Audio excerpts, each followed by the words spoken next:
안녕하세요. 오늘 우리가 함께 이야기해볼 주제는 바로 국민연금과 생계급여의 역전 현상입니다. 최근 들어 언론에서 심심치 않게 보도되고 있는 이 소식은 많은 분들에게 적지 않은 충격을 안겨주고 있는데요. 돈 한 푼 내지 않은 생계급여가 꼬박꼬박 보험료를 납부한 국민연금보다 더 많은 금액을 수령하게 되는 현상이 발생하고 있다는 소식입니다. 과연 이 현상이 의미하는 바는 무엇이며 우리의 노후 준비와 사회복지 시스템에 어떤 깊은 시사점을 던져주는지, 그리고 미래 세대에 미칠 영향은 무엇일지 자세히 살펴보도록 하겠습니다. 단순히 숫자의 변화를 넘어선 우리 사회의 근본적인 문제와 해결책을 함께 고민해보는 시간을 갖겠습니다. 우선 구체적인 수치부터 면밀히 살펴보겠습니다.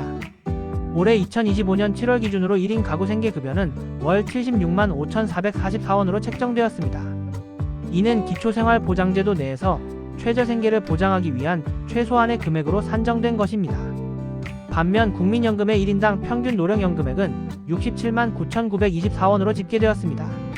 이 두 금액을 비교해보면 생계급여가 국민연금 평균액보다 약 8만 5천원가량 더 많다는 것을 명확히 알 수 있습니다. 이러한 역전 현상은 사실 어제 오늘의 일이 아닙니다. 이미 2023년부터 명확히 감지되기 시작했으며 시간이 갈수록 그 격차가 더욱 벌어질 가능성도 전문가들 사이에서 심각하게 제기되고 있습니다. 이러한 추세는 국민연금 제도의 본질적인 목적과 우리 사회의 복지, 지향점에 대한 심도 깊은 성찰을 요구하고 있습니다. 여기서 주목할 점은 국민연금은 가입자가 수십 년간 꾸준히 보험료를 납부하여 적립된 금액을 바탕으로 지급되는 사회보험제도라는 근본적인 특성을 가지고 있다는 것입니다. 이는 개인의 노력과 기여를 바탕으로 미래의 노후를 대비하는 상호보조적인 성격을 띠고 있습니다. 반면 생계급여는 기초생활보장제도의 일환으로 소득과 재산이 일정 기준 이하인 저소득층에게 국가가 최저생활을 보장하기 위해 국민의 세금으로 지급하는 사회복지 혜택입니다. 한마디로 개인의 재정적 기여를 전제로 하는 돈을 내고 받는 것과 개인의 기여와 무관하게 사회적 필요에 의해 지원되는 돈을 내지 않고 받는 것 사이에 금액 역전 현상이 발생한 것입니다. 이러한 현상은 사회 구성원들에게 과연 내가 국민연금을 납부하는 것이 합리적인가? 라는 근본적인 질문을 던지게 만듭니다. 이러한 역전 현상이 나타나게 된 배경에는 복잡다단한 사회경제적 요인들이 복합적으로 얽혀 있습니다. 가장 큰 원인 중 하나는 정부의 복지 강화 정책에 있습니다. 정부는 저소득층의 생활 안정을 최우선 과제로 삼고 이를 위해 기준중 위소득을 지속적으로 인상해 왔습니다. 기준중 위소득은 매년 통계청의 가계동향조사 결과 그리고 국민들의 실제 소득 수준과 생활 비용 등을 종합적으로 반영하여 보건복지부 장관이 고시하는 값으로 각종 복지 수요의 기준이 되는 중요한 지표입니다. 이 기준이 높아지면서 더 많은 국민들이 생계급여의 혜택을 받을 수 있는 폭이 넓어졌고 지급액 또한 실질적으로 증가하게 된 것입니다. 정부는 복지 사각지대 해소를 위해 지속적으로 노력해왔으며 그 결과 생계급여 수급자의 생활 수준 향상에 기여한 것은 분명합니다. 반면 국민연금의 평균액 인상률은 상대적으로 더뎠습니다. 국민연금은 매년 소비자 물가 상승률과 전체 가입자 3년 평균 소득, 즉 억압 상승률을 종합적으로 반영하여 연금액을 조정합니다. 이는 연금액의 실질 가치를 보존하려는 취지이지만 최근 몇 년간 소비자 물가 상승률과 억압 상승률이 기대만큼 높지 않았던 것이 사실입니다. 물론 물가 인상률이 반영되어 연금액이 조정되지만 생계급여의 인상폭에 비하면 그 상승률이 35% 수준에 그쳐 격차가 벌어지게 된 것입니다.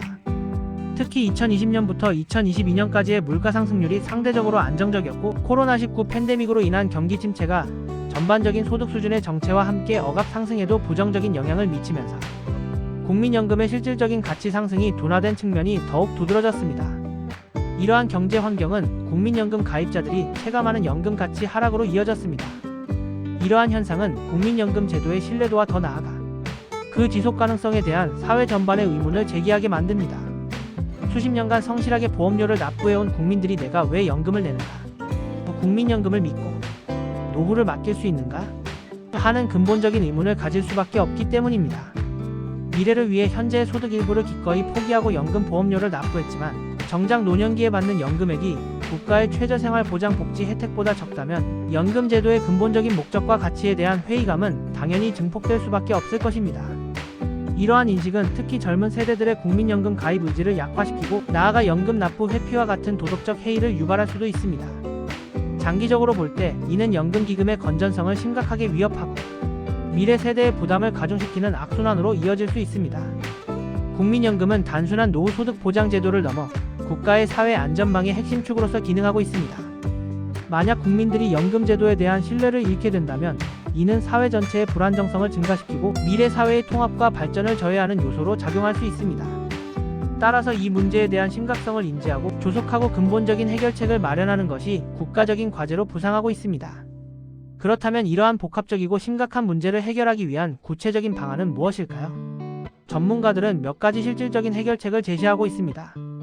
첫째, 저소득 지역 가입자의 보험료 지원을 획기적으로 확대하고 더 나아가 크레디트 제도 도입 및 확대를 적극적으로 검토해야 한다는 의견입니다. 크레디트 제도는 출산, 군 복무 실업, 크레디트 등 사회적으로 가치 있는 활동에 대해 국민연금 가입 기간을 추가로 인정해주는 제도입니다.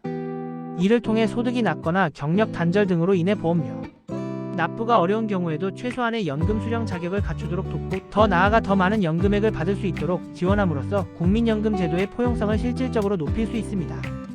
특히 지역 가입자 중에는 소득이 불규칙하거나 낮은 자영업자, 농업인 등이 많아 보험료 납부에 어려움을 겪는 경우가 매우 많습니다. 이들에게 실질적인 보험료 지원을 확대하고 크레디트 제도를 적용하는 것은 노후 빈곤을 효과적으로 예방하고 국민연금의 사각지대를 해소하는 데 결정적인 도움이 될 것입니다. 이는 단순히 연금액을 늘리는 것을 넘어 사회 구성원 모두가 노후의 기본적인 삶을 영위할 수 있도록 돕는 사회적 안전망 강화의 일환이 될 것입니다. 둘째, 기초연금 지급 방식의 개편을 통해 국민연금과 기초연금을 유기적으로 합쳐 최저생활을 보장해야 한다는 의견도 설득력 있게 제기되고 있습니다. 현재 기초연금은 소득 하위 70% 노인에게 지급되는 제도로 국민연금과는 별개로 운영되고 있습니다. 하지만 이 두 제도를 더욱 긴밀하게 연계하여 최저연금 개념을 도입한다면 모든 노인이 최소한의 생활을 유지할 수 있는 수준의 연금을 보장받을 수 있을 것입니다. 예를 들어 국민연금 수령액이 일정 기준에 미치지 못할 경우 기초연금으로 그 부족분을 체계적으로 보충하여 모든 노인에게 최저생활을 보장하는 방식 등을 적극적으로 고려해 볼 수 있습니다. 이는 국민연금의 취약점을 보완하고 노인 빈곤 문제를 더욱 효과적으로 해결하는 데 크게 기여할 수 있을 것입니다. 물론 이러한 방식 또한 재원 마련의 어려움과 사회적 형평성 문제 그리고 국민적 합의 도출 등 복잡한 논의가 선행되어야 하며 장기적인 관점에서 신중하게 접근해야 합니다. 이러한 논의는 우리 사회의 노인 복지 시스템을 한 단계 발전시키는 계기가 될 수 있습니다.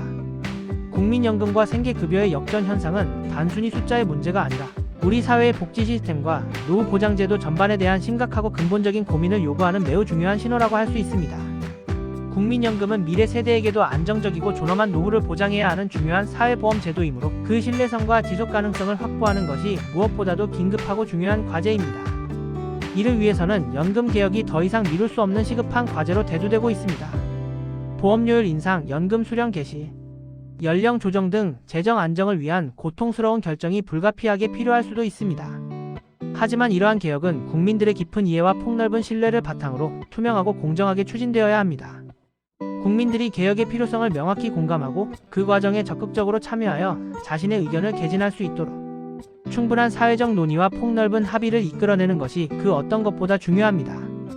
또한 단순히 재정적인 측면에서의 연금 개혁뿐만 아니라 국민연금의 실질 가치를 높일 수 있는 다각적인 방안도 심도 있게 모색되어야 합니다. 예를 들어 연금기금의 투자 수익률을 극대화하기 위한 방안을 다각도로 검토하고 안정성과 수익성을 동시에 추구할 수 있는 균형 잡힌 포트폴리오를 구성하는 노력도 지속적으로 필요할 것입니다. 이는 국민연금 기금의 운영 효율성을 높여 가입자들에게 더 많은 혜택이 돌아갈 수 있도록 하는 중요한 요소입니다. 더 나아가 국민연금 제도의 설계 자체에 대한 근본적인 검토와 재정의도 필요합니다. 현재의 국민연금은 가입기간과 납부 보험료에 따라 연금액이 결정되는 소득비례 방식을 채택하고 있는데 이것이 과연 최저생활보장이라는 사회적 목표와 어떻게 가장 효과적으로 조화를 이룰 수 있을지에 대한 질문입니다. 일부에서는 기초연금과 같은 보편적 복지제도를 더욱 강화하여 모든 노인에게 기본적인 생활을 보장하고 국민연금은 그 위에 추가적인 소득 보장 수단으로서의 역할을 재정립해야 한다는 주장도 설득력을 얻고 있습니다. 이러한 논의는 국민연금의 역할과 기능을 더욱 명확히 재정립하고 우리 사회의 노후 보장 시스템을 더욱 튼튼하고 미래지향적으로 만드는 데 중요한 밑거름이 될 것입니다. 이는 우리 사회가 추구하는 정의롭고 포용적인 복지국가의 모습을 구현하는 데 필수적인 과정입니다. 결론적으로 국민연금과 생계급여의 역전 현상은 우리 사회가 직면한 복지, 과제와 노후 보장 시스템의 근본적인 한계를 명확히 보여주는 매우 중요한 사례입니다. 단순히 생계급여를 삭감하거나 국민연금액을 무작정 인상하는 것만으로는 이러한 복잡한 사회 문제를 근본적으로 해결할 수 없습니다. 저소득층의 생활 안정을 위한 복지 정책은 앞으로도 계속 강화되어야 마땅하지만 동시에 국민연금 제도의 신뢰를 회복하고 모든 국민이 성실한 납부를 통해 안정적이고 품위 있는 노후를 보장받을 수 있는 견고한 시스템을 구축해야 합니다. 이를 위해서는 다양한 전문가들의 심도 깊은 제언을 바탕으로 한심층적인 논의와 폭넓은 사회적 합의를 통한 신속하고 과감한 정책적 결정이 시급합니다. 우리 모두의 노후가 달린 그리고 우리 사회의 미래가 걸린 중대한 문제인 만큼 정부와 국회 그리고 국민 모두가 지혜를 모아 이 난관을 현명하게 극복해 나가야 할 것입니다. 사회 전체의 이해와 협력이 절실한 시점입니다. 감사합니다.